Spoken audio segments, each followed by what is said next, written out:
today's video. My name is Trisha and I'm going to be talking about the challenges that I personally face with taking care of all of my reptiles. I've been making a lot of videos lately discussing like the challenges of specific species, and I figured it would be a good insight to just show like things are not always perfect for me either.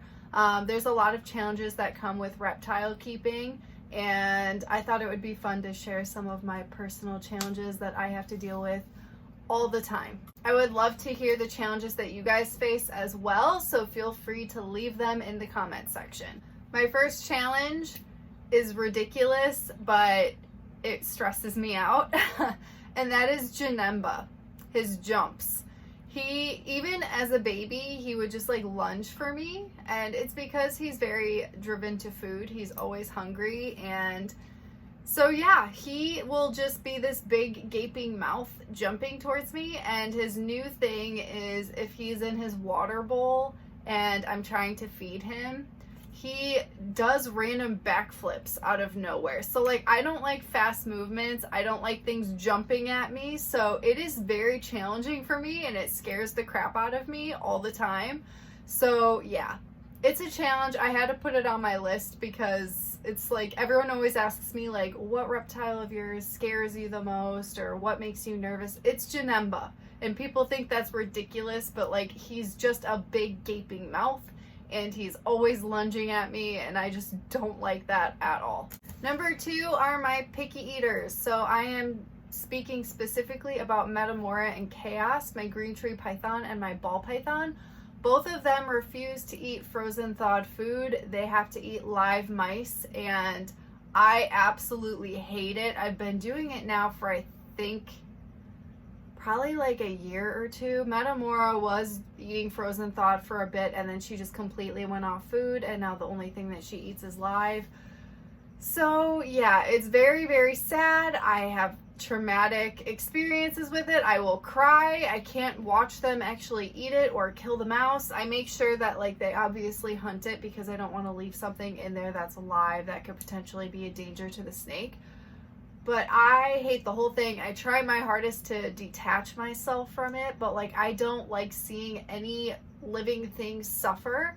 So, but it is the part of life, and it's a part of owning snakes, and it's your responsibility to take care of them. So it's something that I have to do that I absolutely hate, and it is highly challenging for me.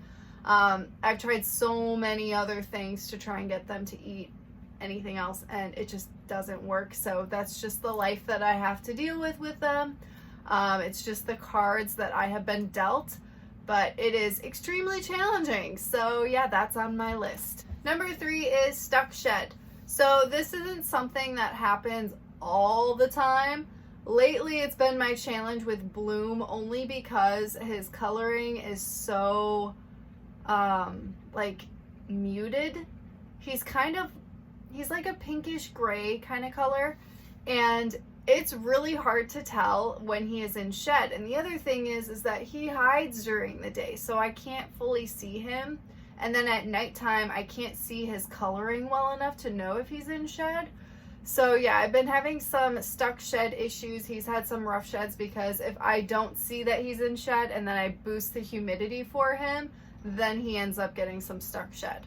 So that has been my challenge lately. My other thing is with Kiwi, my leopard gecko. He used to get stuck shed on his toes all the time. It was so frustrating. It was really bad when I was keeping him on paper towel. Once I put him on substrate, it was fine. But now all of a sudden, out of nowhere, for like the past couple months, I've been noticing stuck shed on his toes again. So then I have to soak him and use a Q-tip and try to work it off. And he hates it, and I hate it, and it is challenging and very annoying. So yeah, those are just some things. Obviously, if you're moving an animal to a new enclosure and you're trying to get the humidity accurate and all those things, and sometimes it's just trial and error, you do end up with stuck shed. Not every shed is always going to be perfect, and that's just one of the realities of reptile keeping. The goal is to make it be perfect every single time, but I'm not perfect, and neither is my care, so I wanted to make a video going over some of these things just to give you a realistic outlook on how things actually are. Number 4 is trust. So I am working very hard on trust with Jurassic right now, my panther chameleon. He hates my guts and he wants absolutely nothing to do with me. He's only eaten off of my hand maybe 2 or 3 times. And like a lot of I only have 2. My 2 other panther chameleons, Willie, it took a really long time for him to start trusting me and hand feeding as well. If there was something enticing enough, like a hornworm, that's when he started mainly hand feeding, and that's like the only thing I got Jurassic to do. Baloo has been comfortable with everything. He's been very trusting, and he would just eat anything from me and come out onto me. But yeah, Jurassic is just another story. He hates if I approach him. He just hates my existence, but it's completely normal. I haven't had him for that long. It's only been a few months. So yeah, it's going to take a lot of time, a lot of work, a lot of patience, but I am working on trust with him. And then another animal that I have, well, I guess my trust issues have improved a lot with Chancho, my blue-tongued skink. He just doesn't want to be handled, and I respect that. But other than that, if I'm not trying to handle him, he comes out to me, he sees me as a food source, and he's sticking his tongue out at me and being completely adorable. So we have definitely improved our relationship a lot, because he used to just hate the sight of me and would run away and just scurry anytime he saw me, and it hasn't been like that for a long time. And I can actually pet him. He doesn't like it, but like he'll let me do it if I just stroke his back a little bit when he's eating or something. But yeah, he just has his preferences, but like I feel like we've built some good trust. Number 5 would be the Unhandleables. So these are my reptiles that I typically don't handle, and for me, I'm very hands-on. I do like to handle my animals if I can, but it's really sad because my gargoyle geckos used to be very handleable and tolerant, and I upgraded them into their amazing Zen habitats, and they're so happy in there.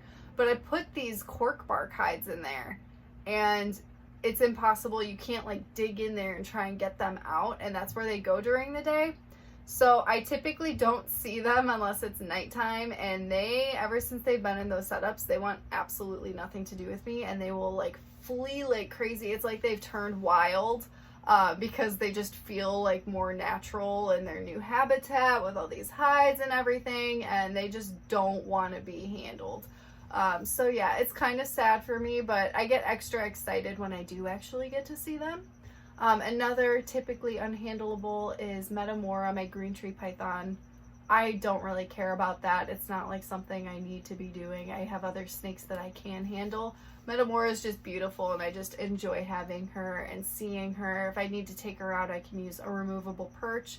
But yeah, I have handled her a few times, and it's gone really great, but it has to be on her terms. So if she doesn't want to come out and explore on me, that's her choice, and that's completely fine. But yeah, she and my gargoyle geckos are just kind of not very handleable. Another one I will add to the list is another amphibian, which is Ponyo.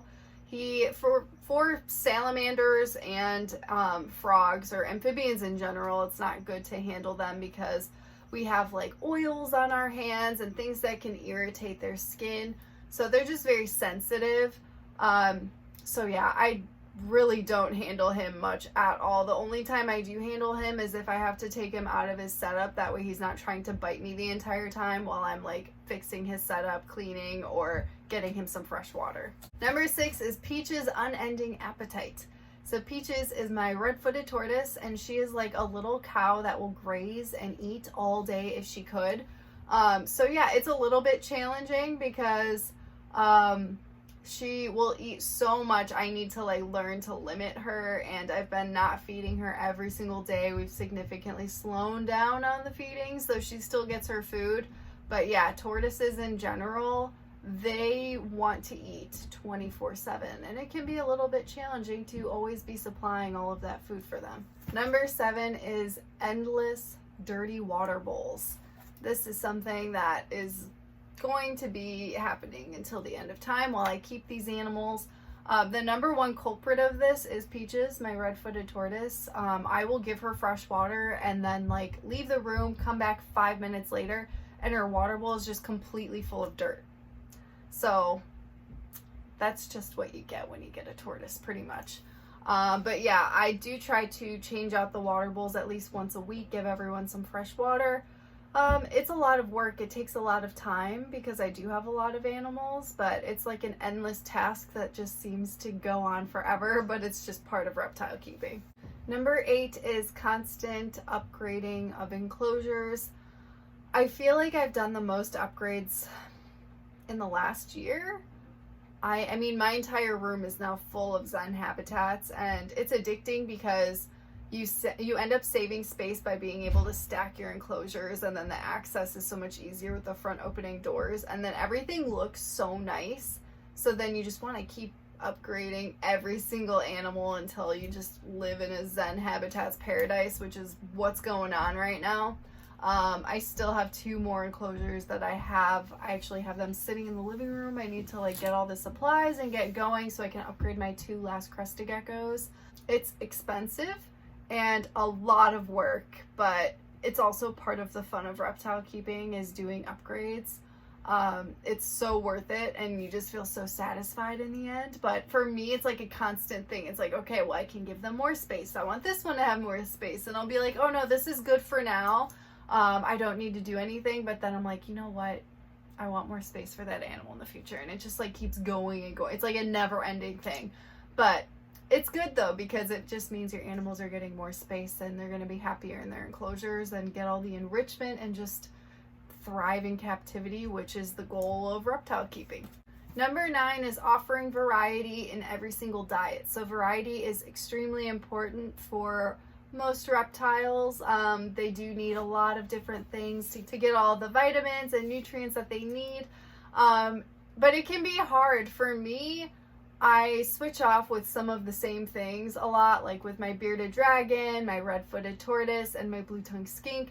I do similar greens, but I trade it off, and sometimes it's just like you need to get a little creative and think of something they've never had before and go with that and just really try to mix it up. It takes a lot of thought for me, and I don't know, it can be a little bit challenging because you can get caught in like a routine of doing kind of the same things over and over and over again. You need to mix it up every now and then. Even for bugs too. There are some main staples that are perfect, like dubia roaches and black soldier fly larvae and crickets are good. But then you want to offer a lot of other things as well, like silkworms, hornworms, superworms, waxworms every now and then. So it is good to just always be thinking about variety and not getting stuck in your ways and just offering the same things over and over again, because that's going to be boring for your animal and you want them to be able to try new things and get more nutrients. Number 10 is UVB switches. So this was normally what they say is to switch it out every 6 months. What I do is I use my, what is it called? Hydrometer? No. I can't think of what it's called. My UVB thing. Is it called a hydrometer? No, it's not. Solar meter. Solar meter. I use my solar meter to measure the UVB index that's coming out. If it's the Ferguson zone is still in the right range for your animal, at least for me, then I'm like, okay, this can last a little bit longer. Maybe it's not lasting long enough. But the thing is, changing UVB is expensive. And I have, well, how many? I have quite a few animals with some UVB. So changing it out gets expensive. But it's very important, and it's just one of the challenges. It's just something that you're always going to have on your mind, and something that you're always going to have to pay attention to and then spend the money on, so it can be a little bit challenging. And number 11, my last thing, is my biggest challenge of all of my animals. People don't really expect it, but it's definitely the most challenging, and that is cleaning my turtle tank. The turtle tank is, I've been doing this now for 12 years and I'm tired. Like it's been rough. It's the hardest thing that I do have to do, and other people have like an easier system where they have like a pump that like takes all the water out and like dumps it, and then they can just like fill it back up. I don't have anything like that. I tried buying something to do that and it didn't work. And so I literally have to just bucket out, bucket by bucket, all of the water from my 75-gallon tank and then fill up the entire tank with all of those buckets of water. And then of course scrub everything clean and like change the filter cartridges, all that stuff. But oh my God. And you guys have asked me to make a video on it. But the thing is, like, even the last time I was still like not doing well for my surgery, and it took me like a week to finish that thing. And then my boyfriend still had to help because it's just so much work. So yeah, it's just a lot of work. It's not fun. It's my least favorite thing to do with reptile keeping. Turtles are so much work. That's why I get so worried when people see them. They're like, oh, it's so cute, I want one. It's like, you have no idea what you're in for. Like, people that keep turtles, I have so much respect for because it is just so much work. But those are my biggest challenges with all of my animals personally. So I would love to hear your guys' challenges. I think it's good to talk about these things. I feel like a lot of the time on social media, things can be perceived as like so easy and perfect. And it's not like that. So here's a nice dose of reality of what it is like with my animals. I hope that you guys enjoyed today's video, and I will see you guys in the next one.